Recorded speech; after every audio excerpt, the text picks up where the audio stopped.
you're watching this, it's got to mean this.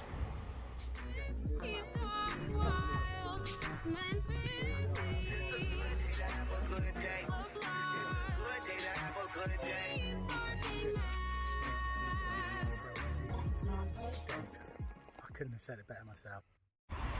Where are you to today by, you ask? Well, I'll show you there on the map, and of course I'm back at Luxton Steps, so that's what I'm heading for, because I'm doing another walk and paddle trial, this time with my Two Bare Feet Entradia. I've done it once with the Two Bare Feet Entradia, which we all prefer the name of, but today it's a bit grey, it's a little bit blowy, it's not perfect, so I've thought let's get halfway down the estuary so the tides don't completely mess me up, because it is on a drop-in tide, but 3/4 of the way down. Looks to be a fair bit of water in the estuary. Let's get down and see what it's like down at the steps. Onwards.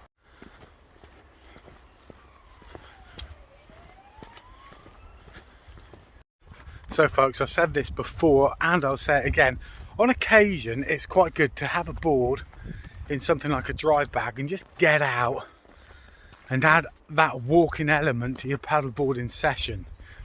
It just gives a slightly different perspective on things. Now, I'm doing it so of course I can be on a midpoint on an estuary, so I don't get caught out on the top by the high tides, and just gives me a little bit of I'm just going somewhere where not so many people will be. I like it when it's nice and quiet, and the wind will be going that way and the tide will be going that way and I'll be going that way. I don't know. Where I am going is very local to me. It's actually probably my nearest, what you might call a beach, but it's not a seaside beach, it's an estuary beach. And of course, I'm going over a railway track right now.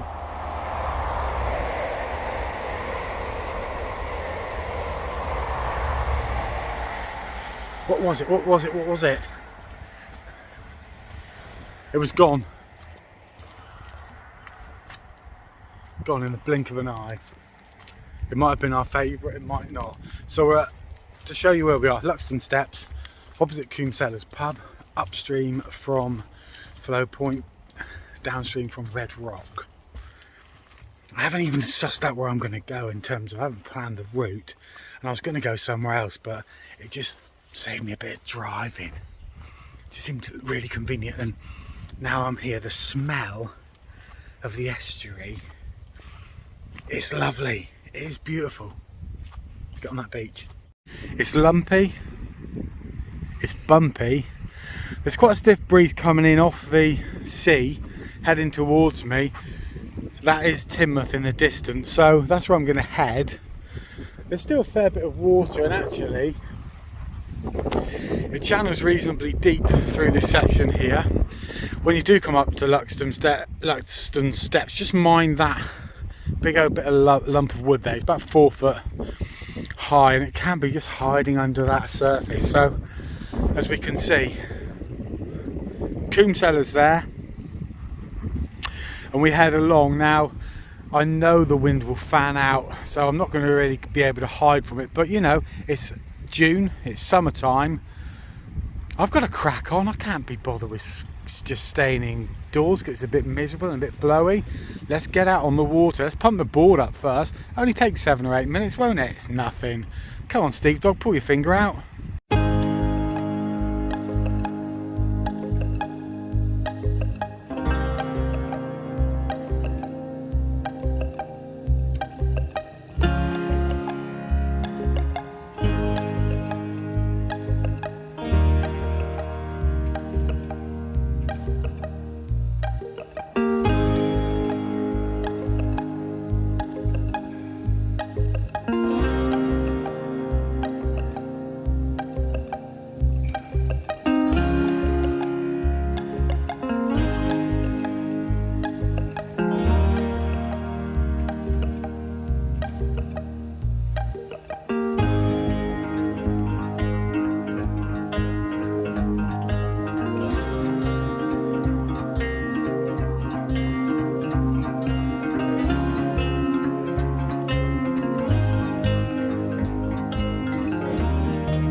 So there it is, folks, back on dry land, certainly on the beach.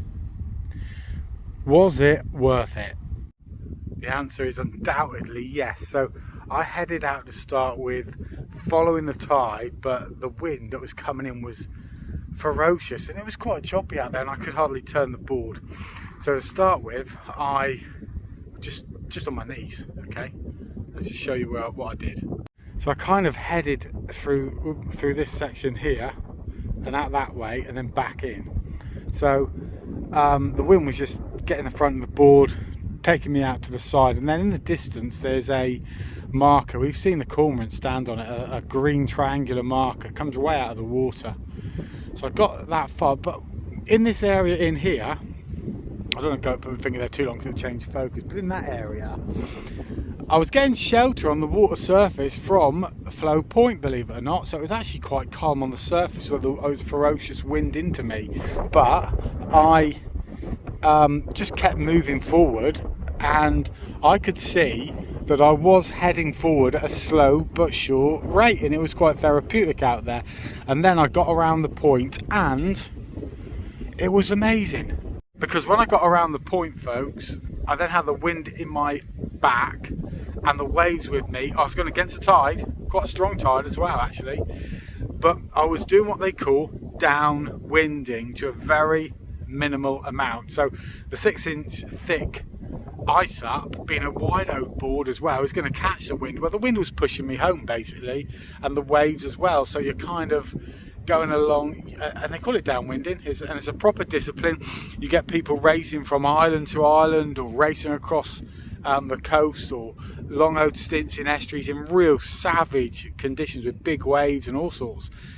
I'm not talking that, I'm talking gentle downwinding. And as soon as I was going, there was almost no effort required. So I'm going to show you now just a couple of clips with the normal speed, so it's nice and gentle, with no music, and just see how therapeutic this is. And just, as they say on Spring Watch, have a mindful moment and just enjoy listening to the water. I'm hoping the audio quality is good from the GoPro, and just see how it feels. That's kind of what it was like out there. It was just therapeutic and gentle and relaxing. So tell me what you think. Comment below, folks.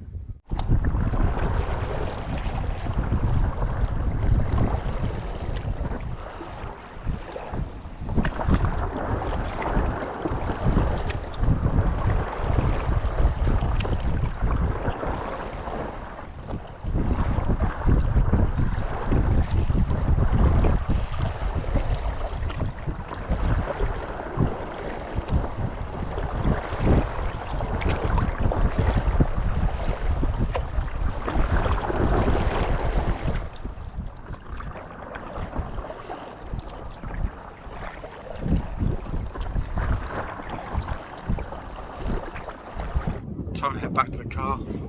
Everything's on my back. Let's go.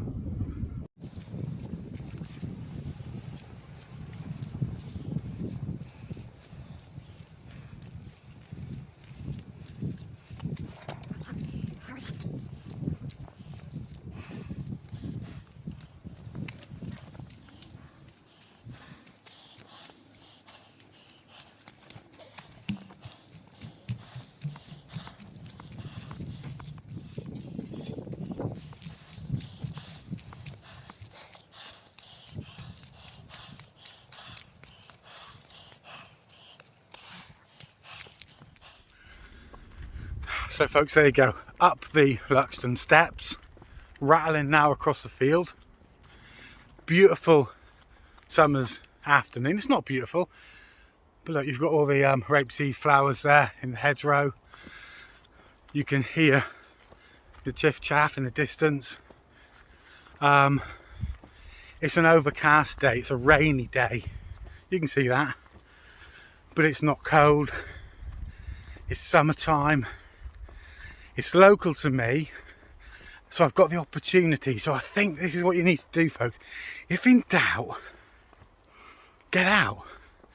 Of course, I'm talking in terms of just the opportunity to go. If the conditions are wrong, then don't.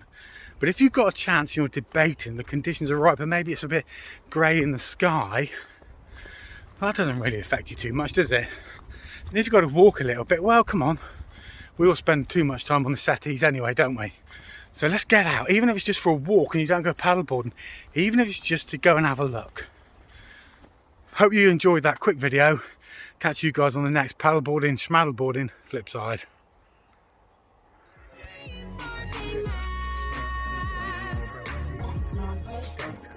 I couldn't have said it better myself.